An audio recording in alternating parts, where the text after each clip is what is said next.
Good morning. I was going to do my thought for the day with my dog sitting on my lap and try and join in the bants that Alex got going with Levi, but he's gone out for a walk now, so I can't do that with James. Not by himself. He's not that well trained. But good morning.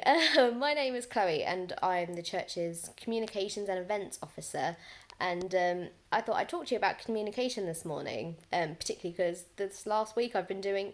Not gonna lie, not very many events. We haven't had to organise many of those. It's mostly been communications, and it's hurt my little brain a little bit. We've had to completely pivot and adapt to the way we talk to one another. Um, as a church, the way we do church went online on Sunday, and it's been a bit of a learning curve. And then I sort of started thinking that actually the way we all talk to one another has completely changed. People are checking in on Zoom for like the little like evening part. What is that? House party? Is that one of the apps where you can log in and all video chat online?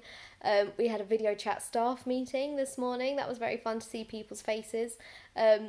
My WhatsApp has been going off. I've even had to turn notifications off because I'm too much of an introvert to be talking to people that much all day or every day. But it's radically changed even in a week how we talk to each other and how we communicate. And if you're not a person that communicates verbally particularly well, if that's not really your thing, if you prefer to show love through um, acts of service or giving gifts or physical touch or what's the other one? Or spending quality time together. That one's gone out the window a little bit as well. Um, then yeah, there's fewer options to doing that. It's particularly physical touch. I would strongly urge you not to engage in that one at this current moment in our world. But so then if we're really left with verbal communication, how do we do that when you're not really a person who shows people that they love them through words? So if you're not the sort of person to text someone long paragraphs or phone them up and just tell them how great they are, um, I was trying to think of ways to help people do that and what would be helpful. And I had two ideas. Well, actually, I had one idea, and then my friend Hope told me this thing this morning, and I've re-recorded this video, and my hair doesn't even look as nice as it did in the first video. So I'm just throwing it out there that I sacrificed a good hair day video for this extra idea. So I hope you take it on board. Um, but Hope was out with her baby, going for a little walk this morning, and she just commented on how lovely it was being outside and seeing all these pictures in the windows. And lots of families had painted pictures of rainbows and hearts and lovely messages saying, like, stay safe or look after yourself or hope you're okay. And I thought that was just such a nice idea. And so I thought if you've got kids at home, that might be a nice thing to do to if they're sort of bored and twiddling their thumbs a bit, get them to paint a nice picture to stick in your window for passers-by.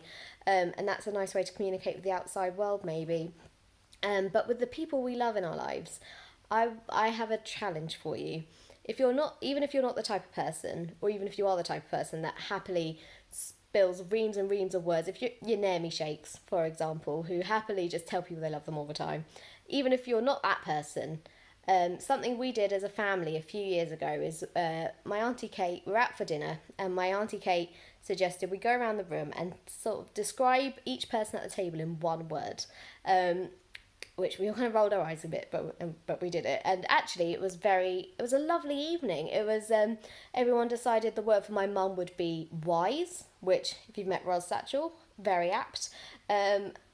James could have gone his whole life without knowing that my dad thought he was charming. So, you know, great things happen. And it was just such a nice idea. And I only really remembered it recently. And I thought, why don't we do that? Why don't we text or WhatsApp the people in our lives today?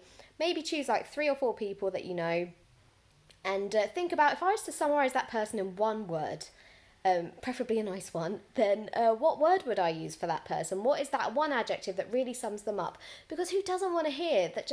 Who doesn't need their day brightened at the moment? So you can do that, or if you're feeling really brave, you could comment below this video and tag the person in it so they get a little public shout out for how great you think they are. I think that would be a really lovely thing to do. So this is your challenge. Think of someone you love them. Think of someone you love, sorry, and text them or comment below with one word that you think summarises them as a person. And let's just, in one word, just spread a little bit of joy and kindness and love today. What a great thing. Have a good day. See you later. Bye.